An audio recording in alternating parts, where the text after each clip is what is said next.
Hello everyone, this is Kat. Welcome back to My Hero Academia Podfics. This will be the continuation of Hidden Messages. This will be Part 15, Chapter 15, entitled Uraraka. Izuku stood outside the gates of Ground Beta, feeling pretty confident.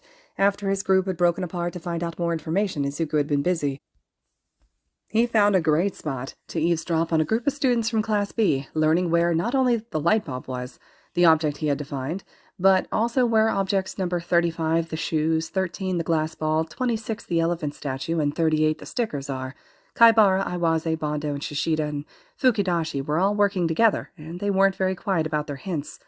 Once they moved on to strategy talk, Izuku wandered a bit until he found Katsuki. His group seemed to have the same thought as Izuku's, but he was all alone as well. They were able to share information, and Katsuki told him what Kirishima, Kaminari, Sero, and Mina had written on their papers, meaning that Izuku now had the locations of number 31, the banana, number 17, the camera, number 28, the tiger figurine, and number 33, the ornament.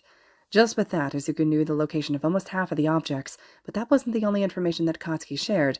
He also had been wandering a while, and he had overheard Kendo telling their group what her clue was. She had the object for number 22, the watch. Unfortunately, Katsuki wasn't able to hear the rest of the clues from that group, but even after that conversation, Izuku still had enough time to figure out more. Like he had told his friends he would, Izuku traded some of the clues that he knew to figure out other people's. He talked to Jiro, Yaoyorozu, Aoyama, Yanagi, and Shoda, and from this he figured out the locations of objects 9, the stuffed cat, 37, the umbrella, 8, the stuffed dog, 12, the bronze ball, and 7, the flower. Before they headed to Ground Beta, they were each required to go up and write their top ally on a piece of paper. Izuku had to make sure that no one saw his, but he managed to see a few of his friends. He felt a little bad when he saw that they wrote his name, but he was more surprised that not a single one of them thought to mistrust him or even chose someone else. On the way to Ground Beta, he was able to meet up with his friends and share the new information they learned, so now going into this exercise, Izuku knew the location of 30 of 40 objects. His friends were able to get the locations of Object 5, the yellow star, 20, the necklace, 23, the music box, 40, the poison, and 32, the watermelon. They also shared their tasks. These tasks were further proof that this exercise was brutal. Uraraka has to assassinate someone without anyone knowing it was her, Sue has to capture someone, and Shinso has to poison someone. Ida and Todoroki's tasks were much tamer. Ida had to swap two people's objects, and Todoroki has to destroy the music box before it can play any music. As they all stood there waiting for the gates to open, Vlad King stepped forward. "Before we officially start the exercise, we do have a few announcements. First, if you look right over here." Vlad motioned to a locker that was beside the gate. "There are many of these throughout the city. Inside is a collection of paintball guns, ammo, fake knives, and other fake weapons that you can use. Take whatever you would like from them. That being said, for the first 15 minutes of the exercise, you can't remove anyone. This is to give everyone a chance to enter the training grounds and to have a chance at finding their objects." Izuku looked around and noticed that the majority of the students were no longer poised to run at the gate. Instead, they all looked ready to run for the locker. Izuku thought about joining them, but he had a better idea. As the gate opened and the students took off, Izuku activated Black Whip. Before anyone else got close to the locker, he'd already opened it and grabbed a couple of paint grenades, 2 fake knives, a paintball handgun, and some ammo. Once he had all of that in his possession, he ran into Ground Beta. He wanted to stay with his friends for the beginning portion of the exercise, but more than that, he wanted to find his object and rehide it. Due to his eavesdropping, he knew where the light bulb was, but so did other people. His best bet was to make sure that no one else got to the light bulb before him, or he was able to get there first. However, unless it wasn't a normal light bulb, it is glass. Izuku knew that at some point during the exercise he would end up in a fight. If he had the light bulb on him when it happened, there'd be a good chance of it breaking, and that wouldn't be good. Therefore, his plan was to find it so that he could get the initial points and then rehide it near where he and Katsuki had arranged to meet at the end of the exercise. Izuku used Float, One for All, and Black Whip to get to 75 6th Street in just a few seconds. He tried the front door, but it was locked. He could have gone around back to see if there was another door or looked around for a key or an open window, but that would take some time, and he needed to be fast so no one would see him rehide it. Using a small percentage of One for All, Izuku kicked in the door. He headed straight for the kitchen and threw open the cabinets under the sink. The cabinet was locked and boarded up, but Izuku hadn't deactivated One for All, so he didn't even notice. Less than a minute into the exercise, Izuku had his object in hand. It was normal looking of a light bulb, except it had the UA seal on it, as well as the number 24. Leaping into the air, Izuku used his quirks to get him a few streets over to Peach Court. The training ground is one of the few that they have used often, so Izuku's familiar with the layout. It is set up like a downtown area of a city, with a combination of houses, shops, high-rises, apartments, and parks spread throughout the grid of streets. The streets going north to the south were numbered, 1st through 15th. The streets going east to west were named after fruits and plants in alphabetical order. The exception to this were the 4 courts, which were also named after fruits, but not in any particular order. The largest of those courts was Peach Court. It was near the center of the training ground, and it hoisted as a large city hall building and a few other buildings that were related to the government. Izuku and Katsuki hoped to orchestrate a final battle there, meaning that to leave the exam with the light bulb, and the best spot to hide it would be around there. The main problem, however, is that the entrance to the training ground was at 10th Street, which turned into Peach Court. Most people hadn't moved quickly, like Izuku had when they entered the grounds, so there were still a lot of people around the entrance and even into the court. Izuku hid on the roof overlooking Peach Court. He remembered what Aizawa had told him when he offered him a spot as his work-study student. Working with Aizawa required stealth, and this was a perfect time to practice. When he landed on the roof, he deactivated One for All, and now he was careful to keep it deactivated. Just like Aizawa said, glowing green wasn't exactly subtle. Before he moved, Izuku looked around to find the most protected spot. He thought about making it easy for himself and just hiding the light bulb where he was, but he decided against it when he realized how easy it would be for anyone to get up there, even without a quirk that would let them fly. Through a combination of stairs and ladders, it was really an easy climb. Izuku looked around for a moment before he finally saw it, the perfect spot. It was the highest point in this section of the grounds, and it was completely inaccessible, unless you could fly, and even then there really wasn't a reason to go up there. The roof of the city hall had a giant dome of glass on it, and at the very top there was a statue of an unfamiliar hero. It was hard to tell who the hero was supposed to be, but Izuku's best guess was it was a pre-quirk superhero, Superman. No matter who the hero was, for him to be visible from as far away as he is, he needed to be huge, and that meant that hiding a small light bulb on him shouldn't be too hard, just as long as Izuku wasn't seen hiding it. He moved quickly and quietly, always looking around to make sure that no one saw him. He flew from hiding place to hiding place, using a combination of black whip and float to move around quickly. As he got up to City Hall, he got to pass over a group of bronze statues as some kids were kicking around a ball. He couldn't tell why, but something about the ball looked weird to him. The metal didn't match the metal of the rest of the statues. It almost looked less weathered. As he made his way to the roof, he reached out with Black Whip, and on an impulse he grabbed the metal ball. Izuku didn't get a chance to look at the ball until he got close to the spot he wanted to hide the light bulb. Once he did, he managed to look at it, though, and he couldn't help but grin. He was right. It was different from the rest of the statues. It was object number 12. Realizing that his friends were probably wondering where he was, Izuku then quickly found a spot to hide both objects. Then he flew from the roof. He thought about keeping Object 12 with him, but a solid bronze ball is a bit heavier than he would like to carry around. As Izuku was flying around, looking for his friends, the announcement that the first 15 minutes were over had rang out through the training grounds. It was now possible to be removed. Izuku could easily start shooting and remove a few people. After all, he was flying above many heads, but although he wanted to destroy the competition, he did want to give people a chance to succeed. He was flying by, minding his own business, when suddenly he heard a pop, and he felt a whoosh of air as a paintball flew past him. He spun in the air, looking for where the bullet came from. As another bullet flew by him, he found the shooter.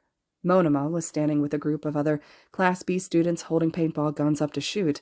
That wasn't too surprising. It was no secret that Monoma didn't like Class A, but what was weird was that his classmates were tugging at his gun, trying to get him to put it down. Monoma wasn't even looking at him anymore because of how persistent his classmates were being. Izuku pulled out his own gun, flew closer, and Tokage and Tsuburaba were both pulling at the gun while Tetsu was talking. Dude, leave him be. It's only early in the exercise. Give him a chance. Izuku was glad to hear that he wasn't the only one that thought it was a little too early to be removing someone. He started to turn and fly away, but another shot rang out. It missed again, but as Izuku turned back, he noticed that Monoma had pulled himself free of the 2 people that were holding him. More shots rang out in quick succession. Izuku knew that, even though Monoma had a terrible aim, if he was able to just keep shooting like that, at some point he would get lucky and hit the target. Took less than a second to aim and fire, and then Monoma had a splotch of red paint between his eyes. His cry of pain harshly reminded Izuku how painful paintballs could really be, and he felt a hint of guilt, but he couldn't dwell on it. The announcement rang out in Nezu's voice. Nato Monoma has been shot in the head. He's the first student to be removed. And then there was a flash of movement from the Class B students. Kamakiri had come out to join the other kids from Class B. All 4 of them were pulling out their guns. As Izuku flew away, he tried to placate them. I'm sorry, I didn't want to remove him so early.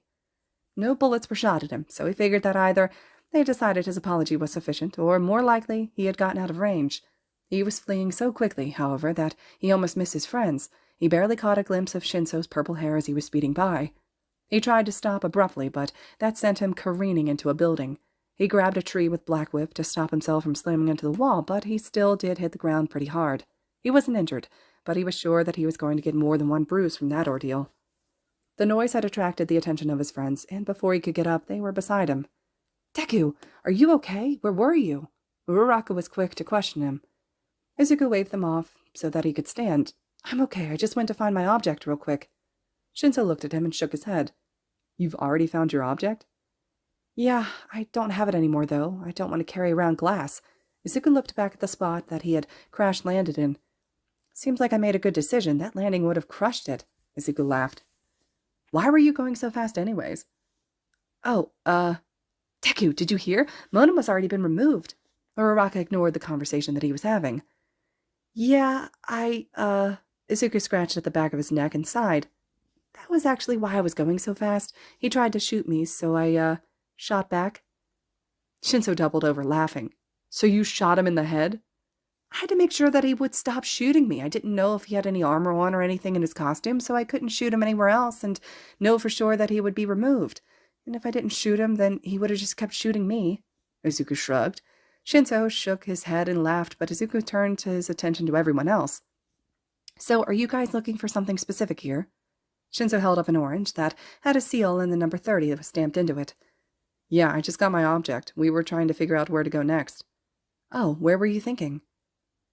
"We were thinking of going after mine next," Todoroki said before switching to Morse code. "You said that Object 37 is at the pool on Grape, correct? That's just over there." Todoroki pointed at a gate about a block away from them. Izuku checked his notes for a long moment. "Yep, unfortunately Yaoyorozu didn't say where it was at the pool." Izuku struggled a bit with all the translating and the lying.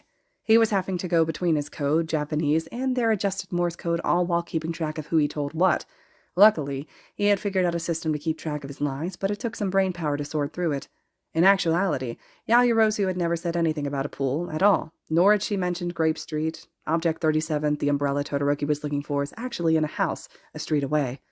This location was actually one that he had overheard from Fukidashi, and he did mention where at the pool the object in question was hidden.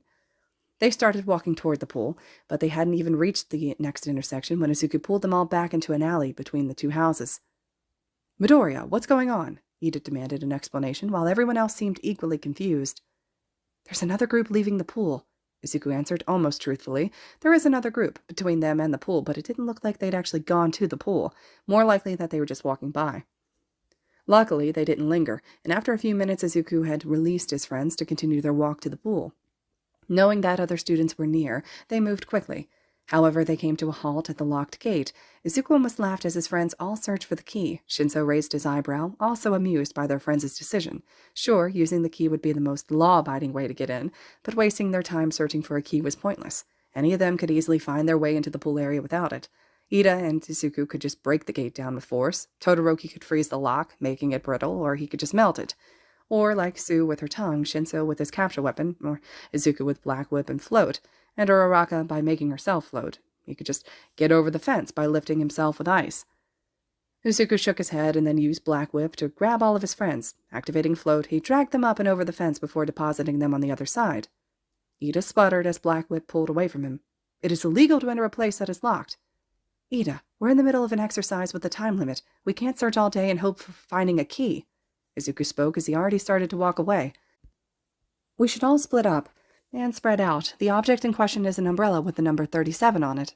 Is everyone good with meeting back here in 5 minutes?" There was a chorus of agreements as they all split off to check different places.